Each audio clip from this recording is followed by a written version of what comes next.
नमस्कार साथियों, जय भीम, जय भारत, जय संविधान। साथियों, भाजपा द्वारा मनरेगा कानून का नाम बदल कर बीबीजी राम जी करने के विरोध में आज धनबाद जिला कांग्रेस कमेटी के द्वारा एक अति आवश्यक बैठक की गई। बैठक में मनरेगा कानून को लेकर वापस करवाने को लेकर गहन चिंतन मंथन किया गया और उसकी आंदोलन की रूपरेखा तय की गई। इस दौरान अभिजीत राज ने कहा कि भाजपा जो है राम जी का नाम लेकर राम जी को बदनाम करने का काम कर रही है। केवल उसका वोट लेने राम का नाम से भाजपा को मतलब है। ये मोदी जी है, ये राम का नाम बदनाम करके राम के नाम पे लोगों का शोषण करेंगे, लोगों का रोजगार छीनेंगे, लोगों से उनका हक और अधिकार को दबाने का काम करेंगे। इसलिए ये बहुत जरूरी है समझना कि ये जो मनरेगा को चेंज किया जा रहा है, और ना सिर्फ चेंज किया जा रहा है, जिस तरीका से तोड़ परोड़ किया जा रहा है इस योजना को, ये बहुत ही दुर्गामी इसका देश को भुगतना पड़ेगा। आज आप देखते होंगे कि देश आत्मनिर्भर इसलिए हो पाया क्योंकि मनरेगा जैसा योजना आपके बीच में आया। इसलिए हो पाया कि गांव के अंदर में पोखर तालाब गांव के लोगों ने कोड़ा। जब गांव के लोगों को लगा कि गांव के अंदर पानी की जो बरसात का पानी उसको रोकने की व्यवस्था करनी होगी सुचारू रूप से, नहीं तो यहाँ पे भुखमरी और यहाँ पे त्रासदी आती है, तो उन्होंने गांव में पोखर बनाया। पहाड़ देखते हुए जो पूरा उजियार था उस पर वृक्षारोपण हुआ।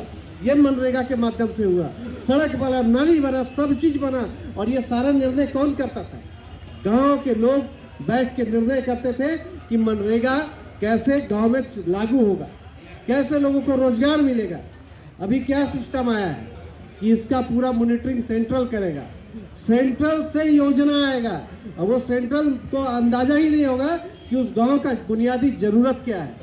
जब उसको बुनियादी जरूरत का ज्ञान नहीं होगा तो उस गांव हमेशा उस विकास के काम से पिछड़ा रह जाएगा, वंचित हो जाएगा। दूसरा चीज, कई राज्य हैं जिसका अपना ग्रोथ इनकम बहुत कम है। अगर हम झारखंड की बात करें तो ग्रोथ इनकम है, चूंकि नेचुरल चीज है यहाँ। लेकिन अगर बगल में बिहार का बात कर लेंगे तो बहुत बुरा हालत है, बगल में बंगाल का बात कर लेंगे तो बहुत बुरा हालत है।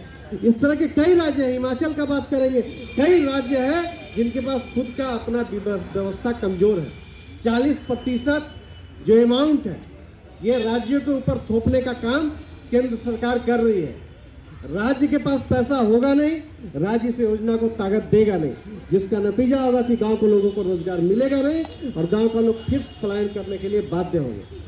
इसलिए बहुत ही गंभीर विषय है। इस विषय को बहुत मजबूती से हमको आपको उठाना पड़ेगा, गांव को लोगों को बताना पड़ेगा कि फिर आपको पलायन करके भगाने का इंतजाम केंद्र सरकार कर रही है। ये जो बड़े बड़े उद्योगपतियों को अभी मजदूर नहीं मिल रहा है, उनको कैसे सस्ता दर पे मजदूर मिले, कैसे आपका शोषण हो, इस विषय पर केंद्र सरकार काम कर रही है। इसलिए इस चीज को समझने का जरूरत है। इस पर पूरी ताकत के साथ गांव को लोगों को बताने का जरूरत है। दलित, अल्पसंख्यक, दबे पिछड़े और किसानों को बताने का जरूरत है। ये योजना जो है देश का आत्मा था, इस आत्मा को मारने का काम कोई कर रहा है तो कांग्रेस पार्टी कर रही है। रहा भी नगर निगम से रिलेटेड वक्त है तो निश्चित तौर से इसके बाद उस पर भी आप विचार करिएगा।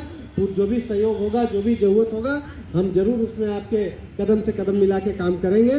लेकिन इतना कहेंगे कि मनरेगा योजना को सिर्फ योजना के रूप में मत लीजिए, ये कार्यक्रम के रूप में मत लीजिए। ये आने वाला समय में हमारे आपके तमाम लोगों का भविष्य तय करेगा। जय हिंद, जय भारत।